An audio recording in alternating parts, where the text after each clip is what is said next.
अंधा ना समझिए, वो आपकी हर बात को सुनते हैं। भगवान आपके हर भाव को समझते हैं, बस आपका भाव निस्वार्थ तो हो, सच्चा तो हो। क्या नहीं जानते वो बताओ? आपके जीवन में कितना सुख है, कितना दुख है, आपने किस तरीके से पुकारा, क्या भगवान को नहीं पता? बताओ, सुदामा से बड़ा भक्त कोई है आप में से? है? लेकिन सुदामा इतने बड़े भक्त थे, वो चाहते तो भगवान से क्या ना मांग लेते। गए थे द्वारिका, तो बताओ कुछ मांगा उन्होंने? बोलो, तुम्हारे जैसे होते ना तो भगवान से द्वारिका ही मांग लेते, तुम बाहर जाओ, हम बनेंगे राजा। आज की तरह मांगने वालों के चक्कर में भगवान पड़ जाते ना, तो आजकल के भगत तो द्वारिकाधीश को द्वारिका से बाहर कर देते। चलो बाहर, हम बैठेंगे राजा बन के, यहाँ हमें द्वारिका चाहिए। आप लोगों की भक्ति है इतनी सी और डिमांड है इतनी बड़ी, और सुदामा की भक्ति थी इतनी बड़ी और डिमांड थी शून्य। इसलिए इतिहास के पन्नों में आज सुदामा जी का नाम है। इच्छा यदि है तो शिक्षा की भक्ति का कोई अर्थ ही नहीं। भक्ति कैसी हो? सुदामा की तरह। कितनी भी गरीबी हो, भूखे सो जाएंगे, प्यासे रह जाएंगे, भगवान की भक्ति भी करेंगे, प्रेम भी करेंगे, पर मांगेंगे कुछ नहीं भगवान से। मांगा नहीं। द्वारिका गए, बताओ क्या मांगा सुदामा जी ने? 4 दिन चूल्हा नहीं जलता था, कुछ मांगा? और आप लोग जाती हो 16 सोमवार व्रत रखती हो, 17वीं सोमवार हिसाब लेके पहुंच जाती है, शंकर जी चलो हिसाब करो। हो गए 16 सोमवार हमारे, 17वीं सोमवार हिसाब, बहू के बेटा ही होना चाहिए। बोलो हाँ।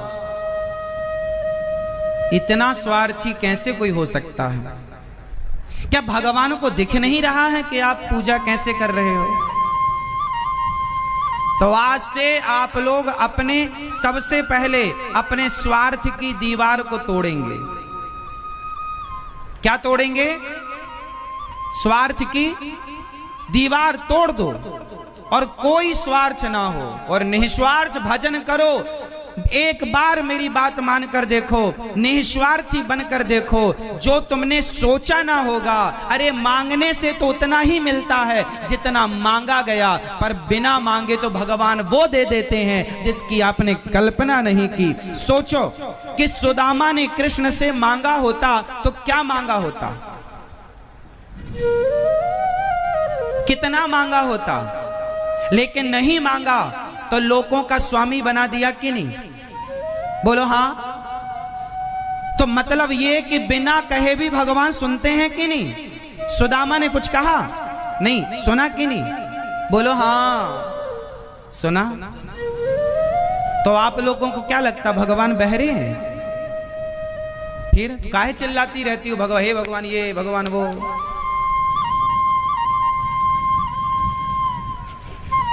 भगवान से प्रेम कीजिए, इच्छाएं त्याग दीजिए। कोई इच्छा नहीं।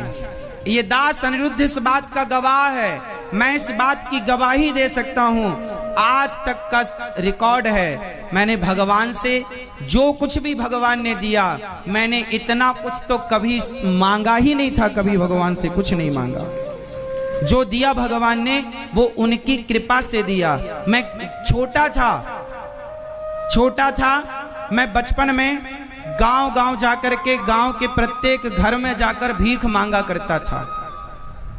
मैं बचपन में भीख मांगता था। मंदिर में जाकर रोज शंकर जी को जल चढ़ाकर, तेल लगाकर उनकी पूजा करता था, आरती उतारता था, हनुमान जी की सेवा करता था, भगवान कृष्ण और राधा जी मंदिर था उनकी सेवा करता था। उस समय मेरी उम्र थी 14 साल, 13 साल, मतलब 12 साल से लेके 18-19 साल तक मैंने मंदिर में पूजा की। लेकिन पूजा करता रहा, सवेरे 4 बजे जाकर नहाता रहा। कोई नहीं बोला मेरे से कि तुम जल्दी जागो। मेरे अंदर इच्छाएं थी कि मैं सेवा करूं भगवान की। सवेरे जल्दी जाकर हनुमान जी को नहलाता, भगवान शिव को नहलाता, भगवान श्री कृष्ण के चरण धोता, शालिग्राम भगवान को नहलाता, सब मंदिर के सभी को नहला धुलाकर उन पर तुलसी बिल्व पत्र चढ़ाकर पुष्प तोड़कर उनकी सेवा करता। और फिर सुंदर कांड का पाठ सुनाता था मैं हनुमान जी को रोज, शंकर जी को रोज। हनुमान जी और शंकर जी सामने ही थे, उनको उनके सामने बैठकर रोज सुनाता था सुंदर कांड का पाठ करता था।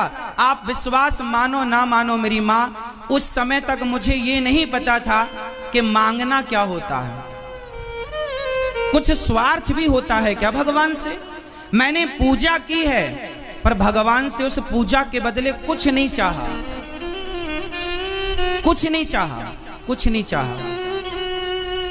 खूब हनुमान चालीसा का पाठ, सुंदर कांड का पाठ, पूजा करके फिर गैया लेकर मैं गांव में खेतों में जाकर गैया चराता था, गायों की सेवा करता था, गायों को प्यार करता था, कोई स्वार्थ नहीं था। आजकल तो आदमी गाय को एक रोटी खवाता है ना तो गाय के भी पांव पड़ के बहुत कुछ मांग लेता है, गौ माता ये दे दो वो दे दो, खिलाए एक रोटी रहा।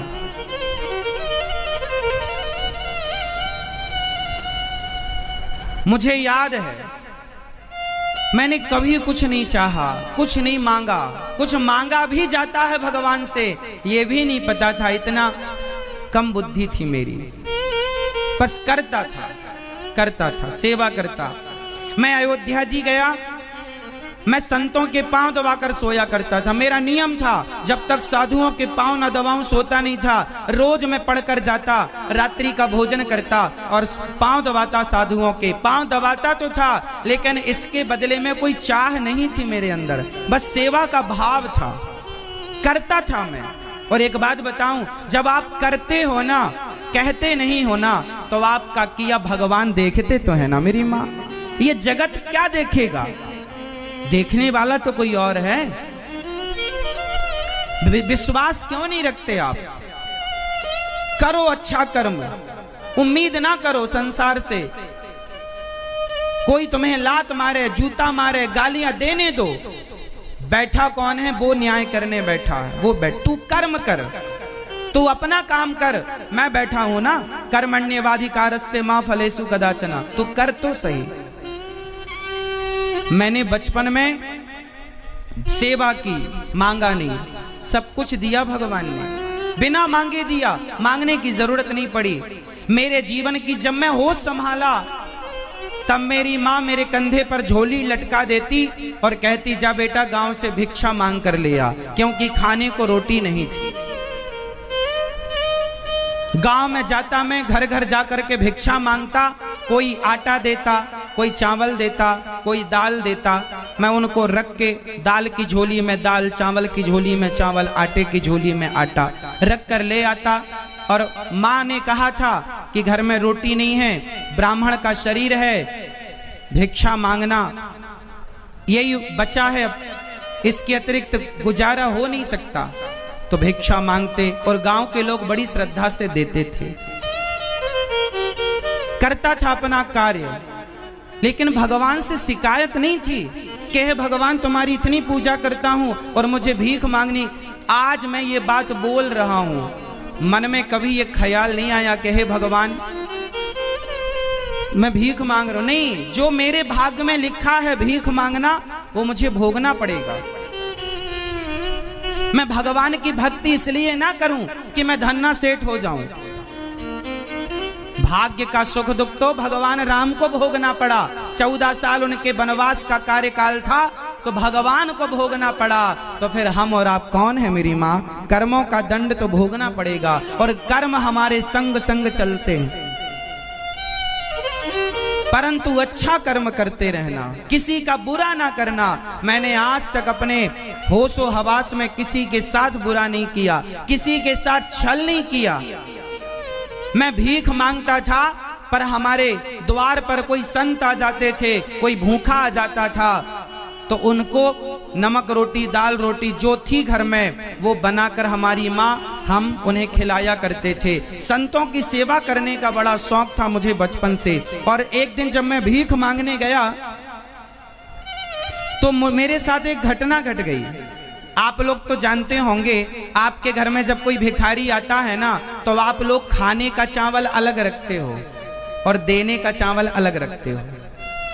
जो जिस क्वालिटी का आदमी खाता है ना, वो उस क्वालिटी का भिखारियों को देता नहीं है। अब तो भले आप लोग एक सा खाते एक सा देते हो, पर जब हम भीख मांगने गांव में जाया करते थे तो पहले के लोग खाने के लिए अच्छा चावल यूज करते थे, पर जो भिखारियों के लिए वो टूटा सा मोटा सा जो डिफाल्टर था, अलग था, उसे रख देते, भिखारी आएगा दे देंगे। वो चावल हमको भीख में मिल जाया करते थे। किसी किसी घर में ऐसी स्थितियां थीं। एक बार मैं किसी घर में गया तो उन्होंने मुझे वही वाले चावल दिए जो मोटे थे, टूटे थे, मतलब अलग। मैंने लिया, पर मैंने उस समय देखी, उस समय मेरे मन में एक भाव जागा, केवल ये भाव जागा कि हे भगवान,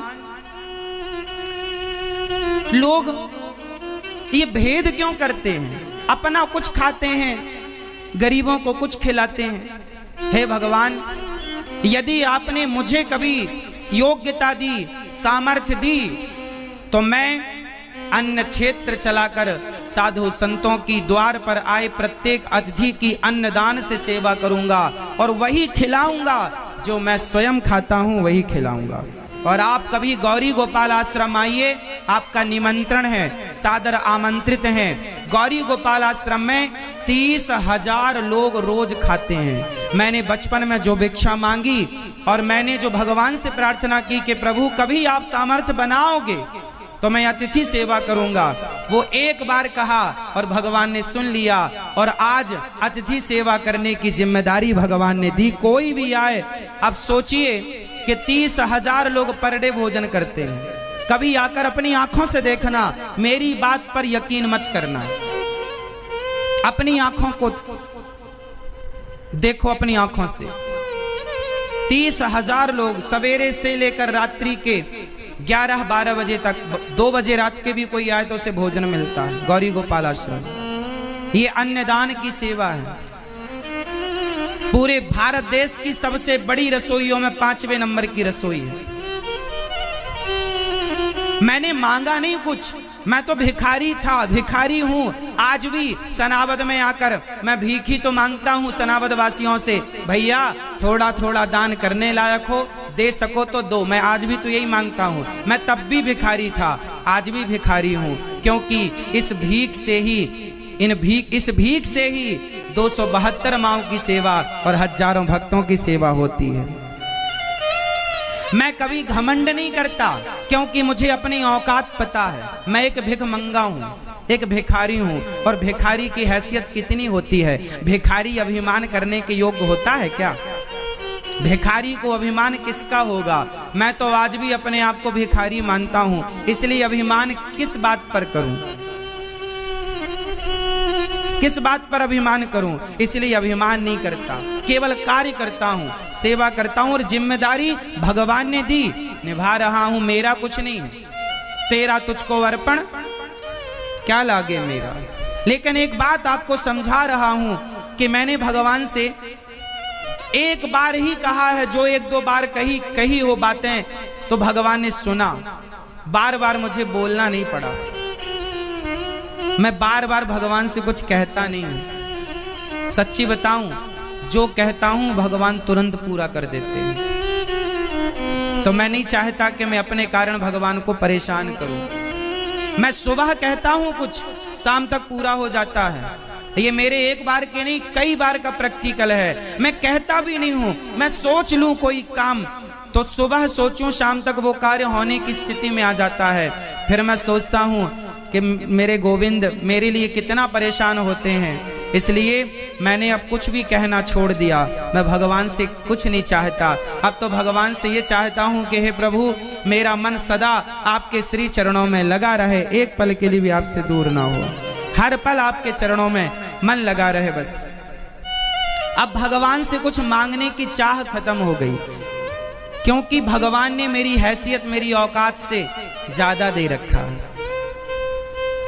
और जो दिया है उससे मैं अपना नहीं मानता, वो भगवान का प्रसाद है, इसलिए भगवान ने दिया है तो भक्तों की सेवा में जाता है। यदि आप, इसलिए हम आपसे कहते हैं कि आप भी इन सेवाओं से अपने आप को जोड़ लो, क्योंकि सेवा का फल मिलकर रहता है। आपने कभी किसी संत को खिलाया हो पेट भर तो उसका फल आपको मिलकर रहेगा। कल प्रश्नोत्तरी में एक मैया ने क्या बताया, कल प्रश्नोत्तरी यहां पर हुई, एक मैया ने बताया कि मेरा बेटा संतों को अन्न क्षेत्र बंटवाने के लिए वो 11,000 रुपए देना चाहता था, पर एक बार में 11,000 नहीं थे, तो वो हर महीने 500 रुपए अपनी कमाई का जो कमाता था उससे 500 रुपए निकालकर संतों की सेवा में लगाता था। और उसने पुण्य किया, उसने अच्छे कार्य में पैसा खर्च किया, तो संतों की कृपा से भगवान ने सुना और मैया ने बताया कि अभी उसके 11,000 चुके भी नहीं थे कि उसकी सरकारी नौकरी लग गई। क्या मतलब हुआ इसका? इसका मतलब यह हुआ कि जब आप अपने धन को धर्म से जोड़ते हैं, जब आप कोई पुण्य करते हैं, तो आपके द्वारा किया गया पुण्य, वो पुण्य आपको फल देकर ही रहेगा, वो पुण्य का फल प्राप्त होगा ही होगा, उसे नष्ट कोई नहीं कर सकता। जीवन में किया गया पाप भी मिलता है और जीवन में किया गया पुण्य भी मिलता है, मिलके रहेगा। इसलिए कार्य में मन लगाकर, ध्यान लगाकर कार्य करो और समाज की सेवा करो निस्वार्थ होकर, कोई स्वार्थ नहीं। गौरी गोपाल आश्रम में अन्न क्षेत्र चलता है, 30,000 लोग प्रसाद पाते हैं। बताइए मेरा क्या स्वार्थ है इसमें? सेवा है या नहीं? अन्नदान से बड़ी सेवा कोई हो सकती है? और वो भी तीर्थों में, धामों में। आप में से कोई भी भक्त कभी भी आना, आप प्रसाद पाने गौरी गोपाल भगवान की रसोई में जरूर आना। मैं आपको सबको आमंत्रित कर रहा हूं, आना, प्रसाद पाना, फिर देखना कि जो यहां हम बता रहे हैं वो सत्य है या झूठ है।